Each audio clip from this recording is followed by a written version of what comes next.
Your team, your school. Live from Channel 3. This is Friday Night Football. Hello and welcome to Friday Night Football here on Channel 3. I'm Joe Zone. I really missed this last season. I know you did too. So we have highlights from all around the state. Our first look at football team since last December 2 years ago, when Newtown won a state championship on the final play of the game. So let's get right to our action. We start in Middletown. This was our Game of the Week picked by our viewers who voted in our Game of the Week poll. NFA at Xavier. Xavier on the move, DJ Wright, a big play on a night for him filled with big plays. The extra point good, 7-0 Xavier. NFA comes back with their quarterback, Jaden DeSillis, an 11-yard touchdown at 7-7. DeSillis again late in the second quarter, a 3-yard touchdown, 13-10, they lead. Xavier, though, goes in at halftime, leading 17-13. Third quarter, Wright again, a big gainer. He had 150 yards rushing, stopped at the 3, but he scored 2 plays later to give Xavier a 24-13 lead. NFA comes right back. What a game of the week to open the season. DeSillis to Matson Pierre-Louis. Touchdown catch, 24-19 Xavier. One touchdown in the fourth quarter. It was Xavier's. They go on to beat NFA 31-19. Xavier quarterback Drew Crone, 155 yards rushing. Let's go to the ECC in the Sunshine at Ledyard.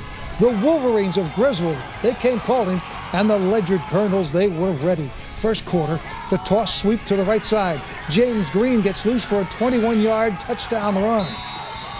Next time Ledyard has the ball, it's the same play to the left. Different runner.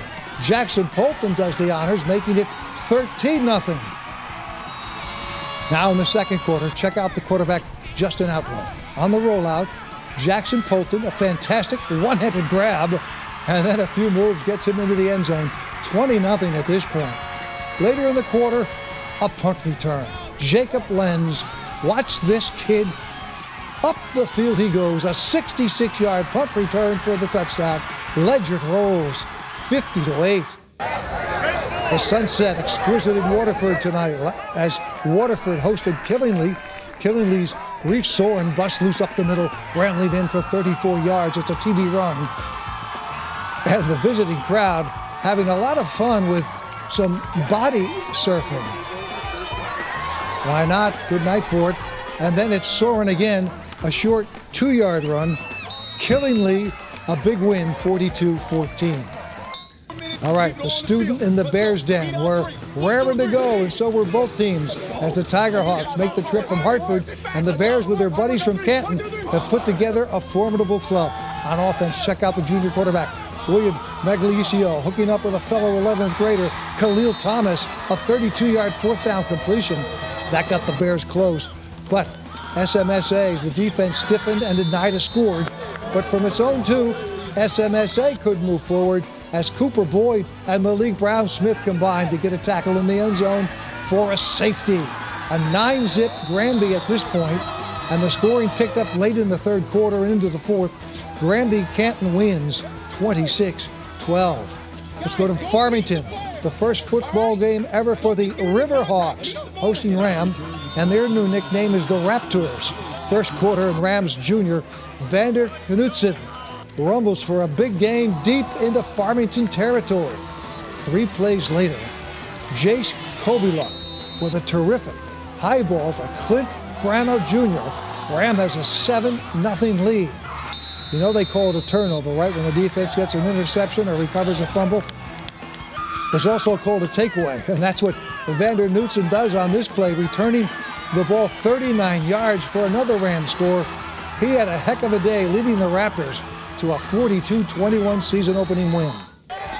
A Friday afternoon season opener in South Windsor, the Bobcats hosted the Blue Devils of Plainville. First quarter, and it's South Windsor quarterback Ethan LaGuardia on the keeper. Look at LaGuardia flying down the field, knocked out of bounds inside the Plainville 10-yard line. 3 plays later, LaGuardia on the keeper. It's a little bit tighter, but he slithers into the end zone. 6-0 Bobcats. Plainville counters on its next drive. How about the little shovel play? That picks up a chunk of yardage, and it sets up the Blue Devils tailback, Kai McGraw. And Plainville, of course, runs a quick draw for McGraw and a Blue Devils touchdown. Big road win for Plainville, 27-25 over South Windsor. On to the FCAC. It's Norwich against Fairfield Ludlowe. Norwich on the board first. This is a big touchdown by Cam Edwards. Norwich leads 7-0 on the road. How about this play? Fairfield War comes right back. Aaron Fields a long touchdown. That ties the game. And then some plays on defense. James Alcina steps in front of the pass. He takes that back all the way for a touchdown. They're up 14-0. Fairfield makes a big play on defense. Zach Hathaway right there for the pick. Norwich wins it 28-20. Maloney at Southington, game 3 over a big 3-on-3. Second quarter, Maloney on top 7-zip until Southington's Jared Guida finding room around the right side, 21-yard touchdown, and that game is tied at 7. Deep in the second half, still 7-up, and then Southington senior quarterback Jack Barnum, not clowning around, hits Ryan Del Monte. Del Monte shows off his moves, breaks free into the end zone. What a TD connection. It's the winning one. Southington beats Maloney 13-7. Tremendous game in Cheshire as the Rams hosted a huge crowd on blackout night. Cheshire against Notre Dame of West Haven. First quarter, Cheshire's Matt Jeffrey to Tristan Washington. A look at the speed to the corner from this freshman. Cheshire's got the lead 10-0. Notre Dame will rally. First, it's the defense making a play as Matteo Petrozello comes up with a huge interception. And then later on offense, the quarterback, Matt Pichota, looking downfield, can't find an open receiver, tucks it, scrambles, and space opens up for him. He's into the end zone. The game went to overtime. Cheshire pulls out the victory, 26-20. Bristol Central battling the Warhawks at Bloomfield. The Warhawks are on fire early stages. Their hometown fans with Cornelius Patrick, an impressive 25-yard run up the middle, breaks a few tackles. The team's in scoring position. Bristol Central showed a lot of focus on defense.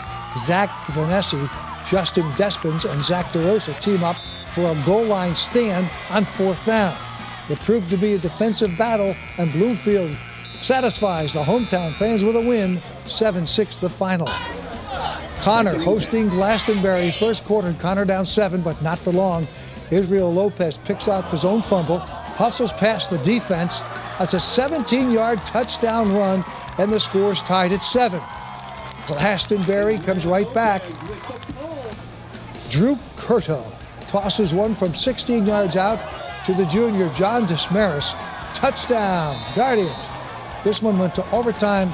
Connor defends home field 41-35, an impressive opening night victory. Out to Windsor, the game there between Windsor and Manchester. Windsor opens the scoring. Sean Bell, the junior, with a running touchdown, 7-0 Windsor. Manchester comes back in style. A major play here. The quarterback scrambling, somehow goes off the throw. Great catch in the end zone. Counter for the touchdown. Windsor's quarterback, Elijah Cromartie, shows off his agility. All night with big plays like this, a handful of rushing touchdowns. He would also connect with Prince Samuels for a fancy score in the end zone. Manchester rallies later, but in the end, it's Windsor. They prevail 41-19. That'll do it. Week 1 of Friday Night Football. We hope you enjoyed it. I'm Joe Zone. I'll see you out there.